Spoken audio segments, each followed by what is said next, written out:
The Mind Body Studio is for anyone who wants to reach their full potential, thrive, and create a life filled with vitality. Each week, we'll bring you our expertise, giggles, and a splash of quirky to explore real and relevant topics to help you along your life's journey. Each episode is based around life experiences that we encounter daily in our professional clinics with clients. Our discussions are based on the many ups and downs of life's journey and the full human experience. We'll bring you science, psychology, and practicality to real life issues. We'll connect with you and hopefully make you laugh and inspire you to evolve. So, thanks for listening. We know you're going to love it. Alrighty, so we're back. We're back again for another chit chat today. Welcome. Thanks. And today we're going to be talking about how to work through negative thought patterns. I see this every day. People being so hard on themselves. It's crazy. There is so much negativity in the world, don't you think? Oh, but so much beauty as well. But, you know, we're going to focus on the really dark cloud. Do we have to? No. But people do have really, really, really high expectations of themselves. They're trying to do too many things all of the time. And they're constantly caught up in their head. Don't you find that as well? But I also find that even those people that aren't doing anything or aren't super, super busy have really shocking negative self-talk and patterns. And we know that those negative thoughts create negative emotions like frustration, anger, sadness, guilt, resentment. And those negative emotions have such a detrimental impact on your body. So we want to talk to you about how to shift all of that, how to create more empowering and more amazing thought patterns. Absolutely. Okay, so when I started writing my little run sheet here about today's topic, I had a little bit of a think about what is the reason why there's so much negative self-talk. I see this on a daily basis, no joke. Every single day I see people being really, really hard on themselves, thinking, I'm a bad mum, I don't do enough stuff, I'm not organized. It's endless. So why is there so much self-doubt and so much negative thought patterns and behaviors going on? From your professional experience, why do you think that is? Look, I want to share a little bit of wisdom and knowledge with some of our listeners. So your subconscious mind is essentially where you have all of your thought programs and your belief systems and all of that. And the subconscious mind is programmed from about the age of, from the moment of conception all the way up until approximately 7 years of age. And a child's brain is primarily in a state of theta brainwave, which we're not going to go into technical stuff, but it absorbs all of the information and experiences that the person is having at the time. So 95% of the programs that run us are actually created in this really vulnerable and beautiful magical time in our lives where we absorb everything that happens without much critical or analytical thought or consideration of the context in which it unfolds. So the majority of us will have negative thought patterns that have created a really early stage in our lives. And sometimes we're not really aware of them until we get much older and we start to observe patterns in our lives that might actually indicate that we have some really, really toxic negative patterns. So I don't want you listeners to begin to blame yourselves or your mothers or your childhood experience. The more information you have, the more equipped you are to deal with it. So let's have a think about and let's have a chat about how to deal with these negative thought patterns, because they come from a whole array of places. They come from things that were said, experiences that were had, how we interpret a situation, and then they're created in our brains and in our minds. Yeah, okay, so let's just take, for example, a hypothetical negative thought pattern. I'm never going to be able to stop eating chocolate. Is that why would you? Oh, okay. How about this one? I'm never going to be able to stop drinking coffee. because I've had 3 today and I know it's really bad for me, but that's just, it's not really a negative. That's more of a behavioral thing, isn't it? Okay, so let's just go with the thought of I'm never going to be able to XYZ, right? Yes. So it could be anything.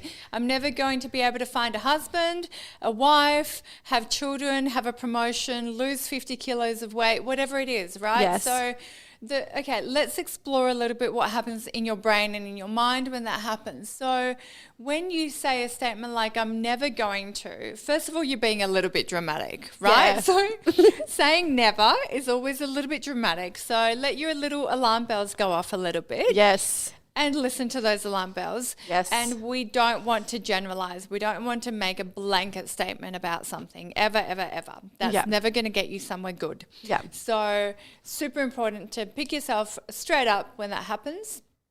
And because what begins to happen is that statement of I'm never going to be able to do this essentially is going to create frustration. It's going to create a bit of anger. It's going to anxiety, fear, sadness. Like you're going to have this avalanche of negative emotions. Yep. And as we've discussed previously, those negative emotions are going to secrete all of these chemicals that are going to activate your survival mechanism in your brain and in your body. Your heart rate's going to go up, your sweating is going to go up, your cortisol levels are going to increase, your adrenaline's going to increase. So this puts you in a really heightened state of anxiety. We don't want to do that. Yeah. So super important to acknowledge when you are having these thoughts and to begin to find ways of interrupting those thought patterns. Yeah, I want to touch base on that a little bit more, because when we're having these negative thought patterns, it's not just a negative thought. It actually has consequences, like you just said, in a chemical way, in a biological way. So in a chemical way, it changes the way that we're actually operating in our systems, and then our systems start to biologically alter the way that they operate. So there's a consequential knock-on effect.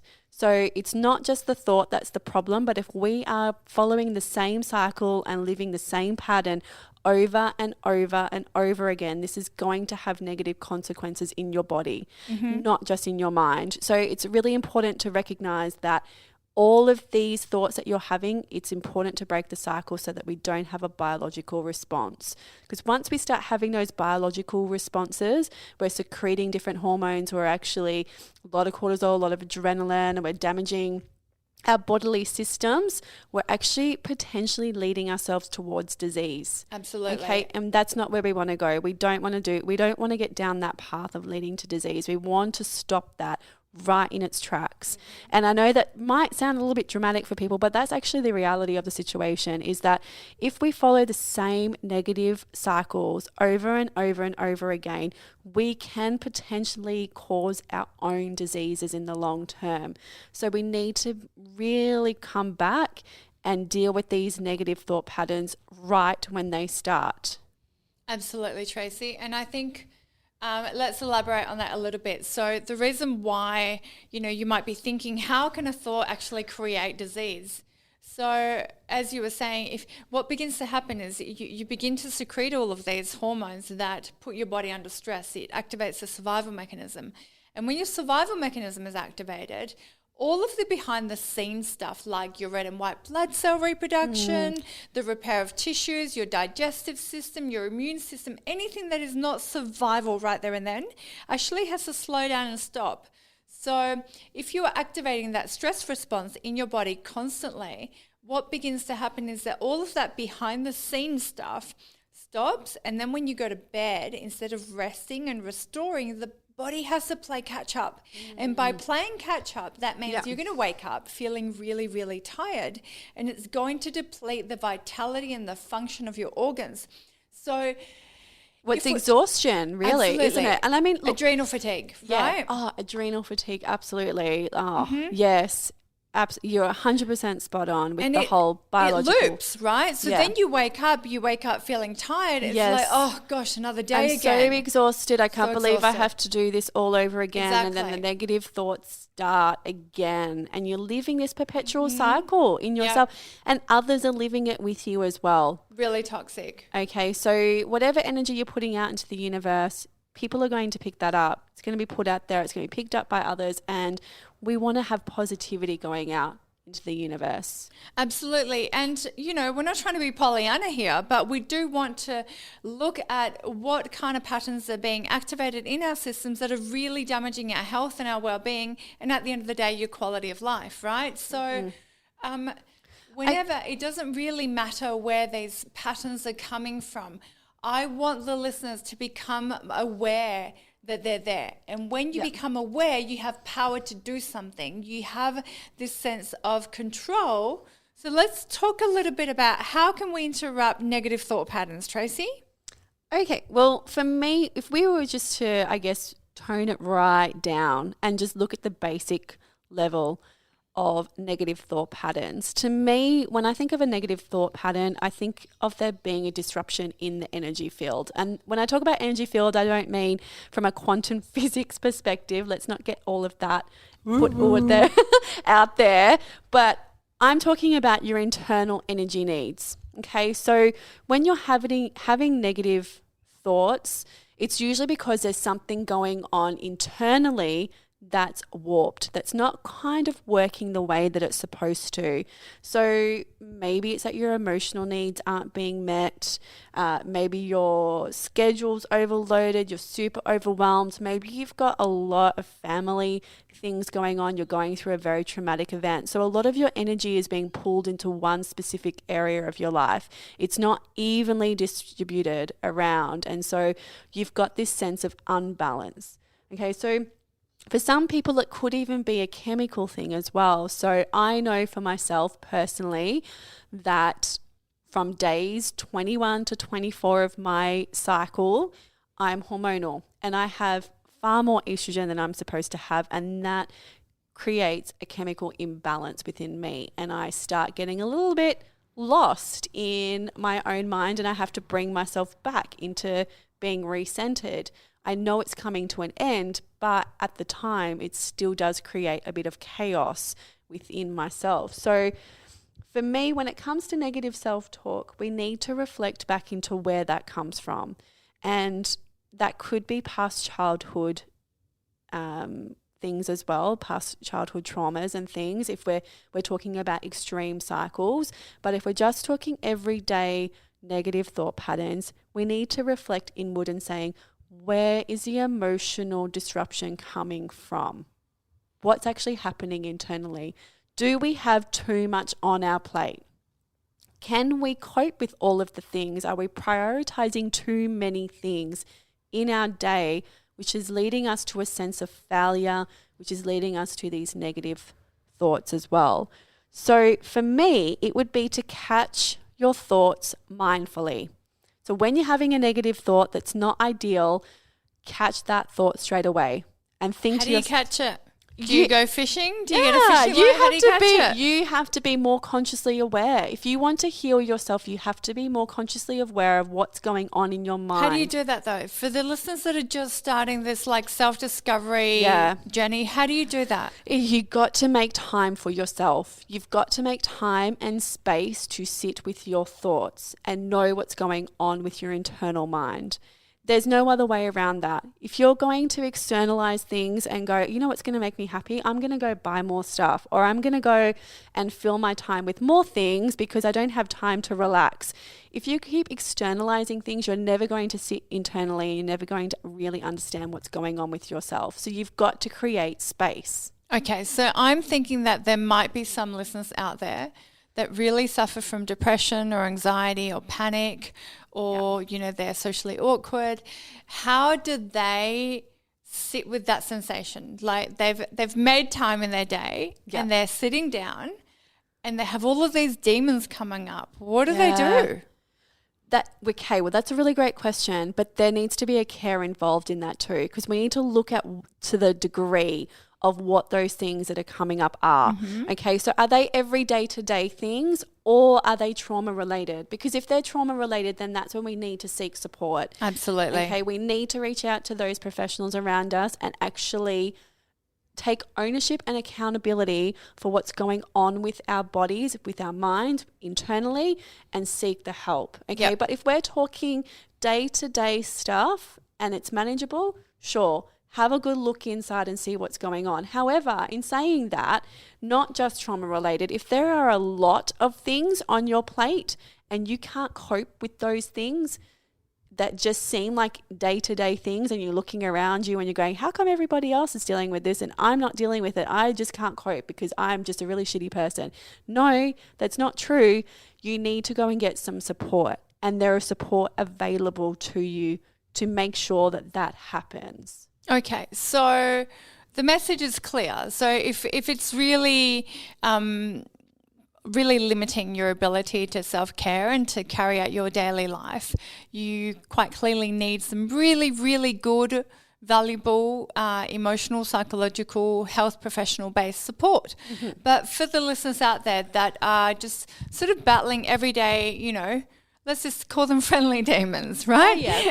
Friendly demons. We all have those. You know, self-doubt, fear, anxiety. Yeah. When I sit with myself and I notice those thoughts coming up, what would you recommend our listeners do to actually deal with that? Because I think it's important to have a bit of a balance between understanding where it's coming from but not dwelling on it, because then you're going to flood your body with those feelings, and that's where like a professional comes in. But when we're kind of just like testing the water and sitting with ourselves, I personally find that deep belly breathing, diaphragmatic breathing is a really, really fantastic way of interrupting thoughts, because sometimes it's really difficult when you're in a loop, in that negative thought pattern loop. It's really difficult to interrupt thought with thought.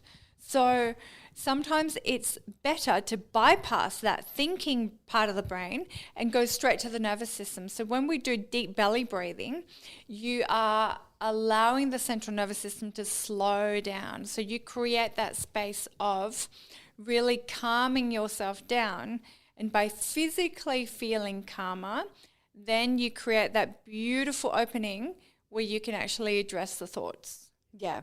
Oh, I 100% agree with you. But in the same context, I'd like people to catch those thoughts when they happen as well, and try and be more consciously aware of them. And like we said before, work out, are these big demons? Are they friendly demons? Big demons, got to go get some support.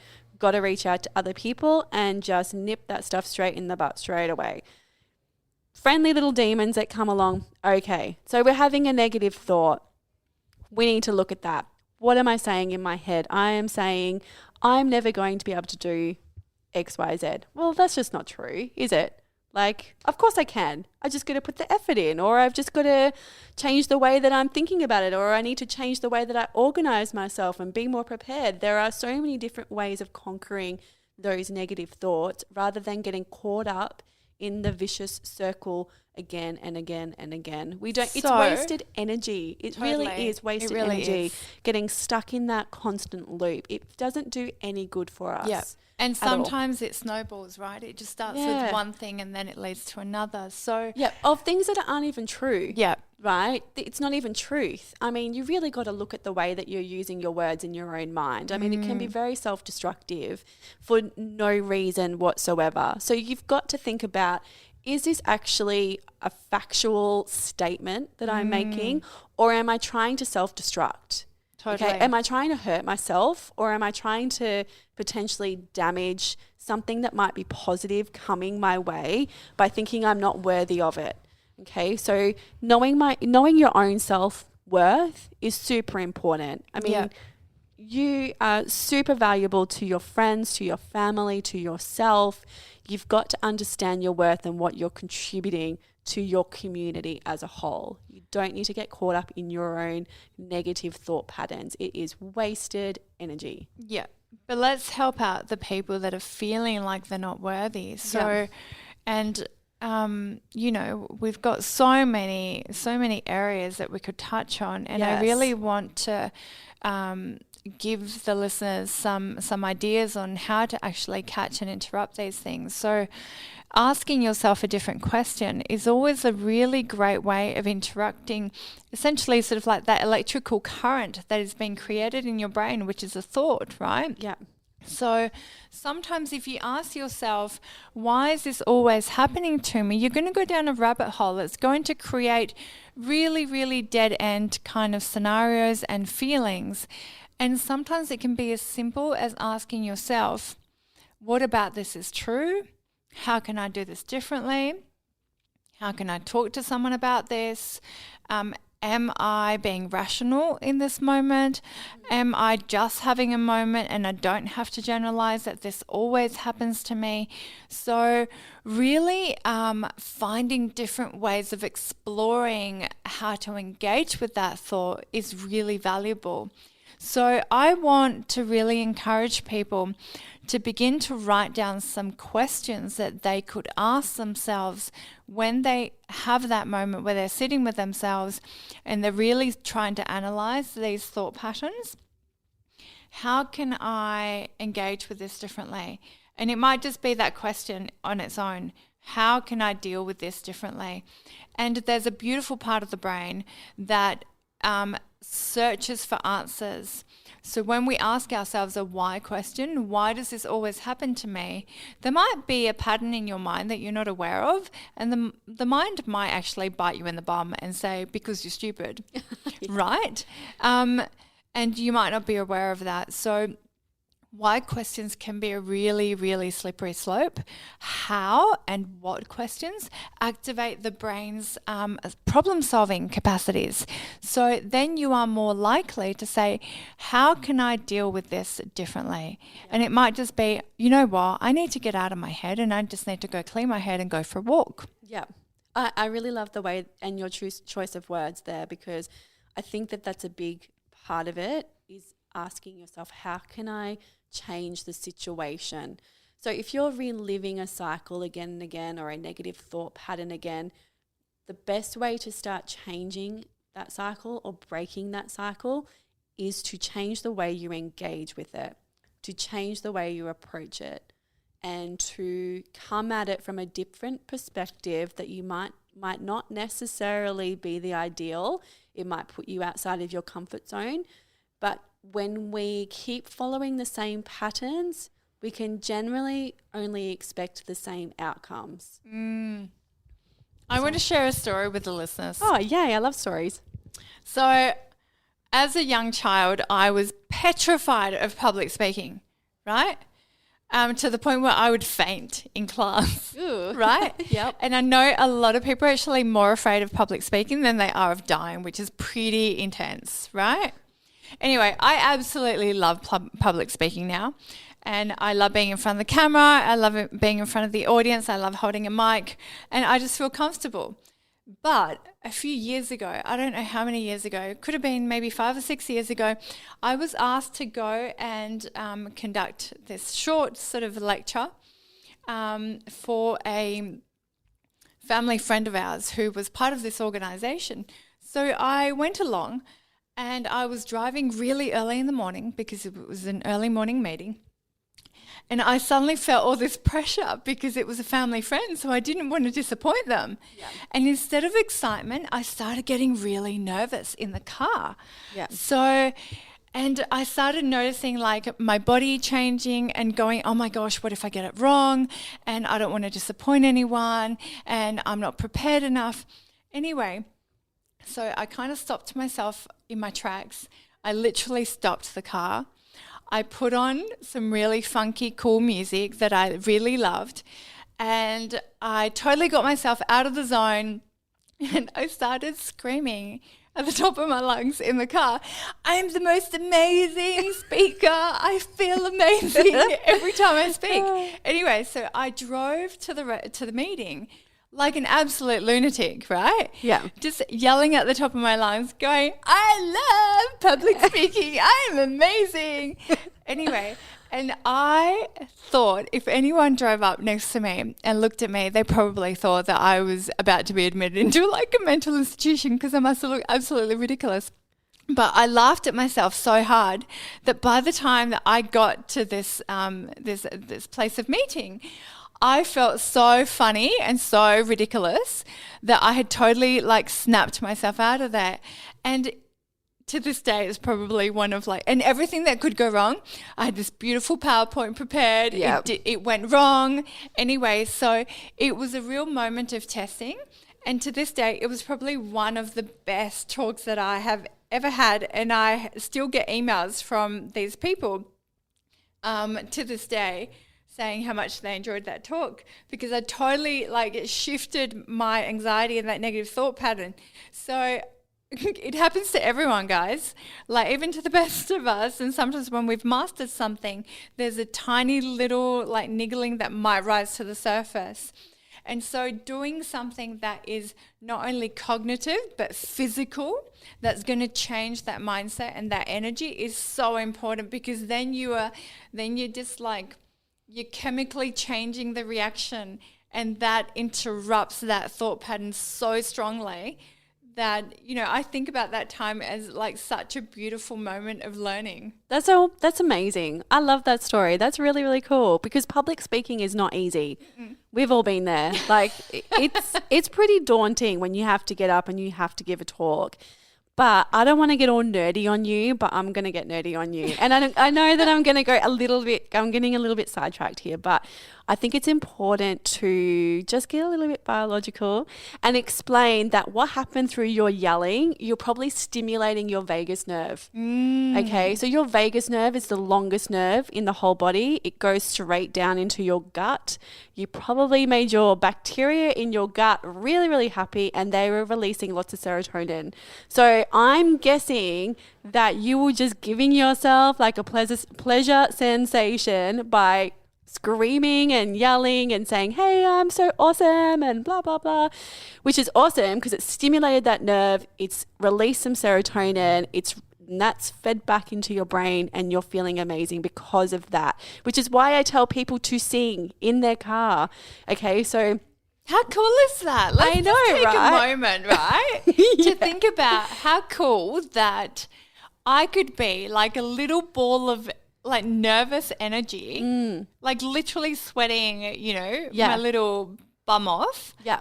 In fear and anxiety. And then I can start singing and screaming, and I suddenly make my body happy. And I change that is really powerful. Our bodies are so amazing, honestly. So amazing. So amazing. And you've got to give credit to that bacteria that's in your gut. I know that sounds really gross. I love how nerdy this is.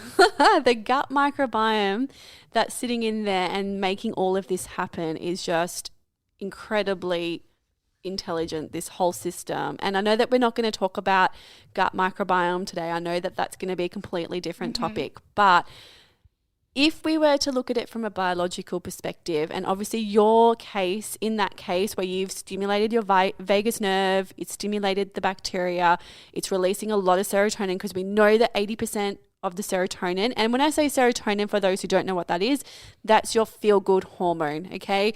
That's what makes you really, really, really happy. We want to have serotonin. We want serotonin. Yeah. We want a lot of it because it's what makes us super happy. So you've obviously stimulated a very biological process by doing that. But there are other ways that we can achieve the same result, and that's by looking at our diet, which I know that we're not going to talk about today, but that's another really great topic, which also leads into this whole system change, chemical change, biological change, that when we eat good food, we feel better. Yeah, right? Don't we? Feel better. Totally. Yes. When we're looking after and nourishing ourselves holistically, so drinking lots of water, eating the right foods, having self-care and time out, connecting with nature, all of these things are actually really important in the way that our mind works, in the way and the thoughts that we have and the thought patterns that we actually produce. All of those things make a difference. And I know that that's completely a little bit left field, and we're not going to talk about it today, but super important that we come back to what we put in our body is really important. And it is going to have an impact on the way that we think about things. Yep. And I want to add to that, Tracey, that not only do you want to be mindful of what you put into your body, but you want to be mindful of what you put into your mind, right? So a lot of these thoughts are very automatic. So I go through a list of what do I value, right? What are my top 3 things in my life that I value the most? Coffee. And is it coffee? no, I'm talking about value systems. Yeah, I know. totally value coffee, but no, not talking about coffee. Yes. You've clearly had too many today. I had too many. I know. I don't even want to talk about it. But, you know, I want people to think about, what do you value? Do you value freedom? Do you value creativity, love, independence, a sense of success, a sense of expression? I want you to really understand what are your value systems, because when you begin to live a life in accordance to your values, you are going to have a greater sense of satisfaction, and that is going to be observed by having a greater, more positive thought patterns. So you're going to have thoughts that are more conducive to making you feel better. So it's like negative thoughts is not just something that you just kind of go in and clip out. It's a multi-systemic, very complex idea, but there are lots of very basic things that you can do, because we need to interrupt it by our behaviours. We need to nourish it by the food, by the thoughts, the people that we hang around, you know, and it's super important to understand, what do I believe in? And what am I feeding my mind? And also be really mindful of, what are you listening to? What are you spending your time paying attention to? Are you always bombarding yourself with news that are really negative? Are you reading things that are inspirational? All of these things really allow you to get you to know yourself better. And the better you know yourself, then choose thoughts that are really constructive and empowering and start to practice them. Like, I had to learn how to change the thought of, oh my gosh, I'm petrified of public speaking, to, I want to be an amazing public speaker, right? Yeah. So choose your goal and start to create empowering thoughts like, I feel comfortable speaking. I feel comfortable in my body. I feel confident when I'm going somewhere socially. I feel capable when I'm at work. Even if you kind of fake it till you make it, there's a lot of research to indicate that the brain starts to create these new neurological networks when you're faking it. Imagine yourself, you know, feeling the way you want to feel in the situations that you're currently struggling in. The, you know, visual cortex in the brain is so powerful, it will secrete those emotions. And so you start to prime yourself. It might feel like you're faking it, but the more you do it, the more familiar it becomes. And the brain absolutely loves familiarity. So then you become, you know, you create this default way of functioning. Yeah, I love all of that. And I think at a very basic level, I think we need to look at the things that bring us joy as well, right? If we're surrounding ourselves in all different areas of our life with things that are making us unhappy, we really need to reevaluate. We really need to go back and have a look at all of those things and prioritize what we actually need. And that's where having clarity of what your value systems are really helps you. It guides you to make different choices. Absolutely. All right. Well, I think we've pretty much covered a lot, and we're running out of time as usual because we definitely talk way too much. Is there anything else that you think is relevant that we need to add in there for our listeners? I think I just want to summarize a couple of thoughts. It's absolutely normal to have negative thought patterns. Yes. We want to help you raise your awareness so that you can be more conscious of when you are having them, and use a variety of skills to interrupt them from, you know, interrupting the thought, changing your breathing, doing something physical, and doing something that's going to create a greater sense of joy. If you can start practicing that, just observe how you go, maybe keep a diary or a mood diary, and really just give it a really hot crack so that you can begin to create an empowered mindset. Love it, love it, love it. Okay, cool. All right. Well, until next time, everyone, have a great day. We'll speak to you soon.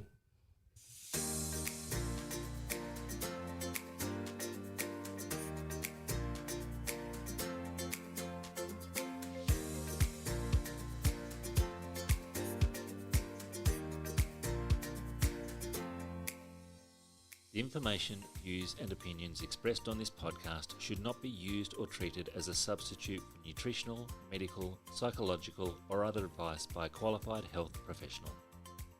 Hosts and guests on the podcast express their own opinions, experiences and conclusions.